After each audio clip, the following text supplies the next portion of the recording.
ప్రపంచంలో ఏదైనా ఒక వస్తువు తయారు చేయబడుతున్నప్పుడు, చాలా విలువైన వస్తువు తయారు చేయబడుతున్నప్పుడు దాన్ని ఎలాగ వాడుకోవాలో ఆ కంపెనీ ఓ మాన్యువల్ బుక్ ఇస్తుంది. అదేవిధంగా దేవుడు మానవుని చేసిన తర్వాత మానవుడు ఈ భూలోకము ఎలా జీవించాలన్నది ఒక మాన్యువల్ బుక్ ఇవ్వబడ్డది.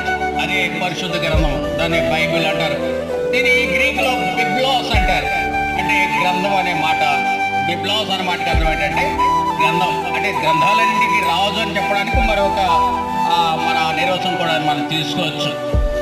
అత్యంతర కనుగొన్న తర్వాత మొట్టమొదటిగా ముద్ర చేయబడింది ఏ గ్రంథం అంటే బైబిల్ గ్రంథం, పరిశుద్ధ గ్రంథము అని మనం తెలుసుకోవాలి. అది ఇంగ్లీష్లో మనం బైబిల్ అంటున్నాం, తెలుగులో పరిశుద్ధ గ్రంథం అని పిలుస్తున్నాం అంటండి. ఈ గ్రంథము మానవునికి ఈ లోకములో ఎలా జీవించాలనేది తెలియజేస్తుంది.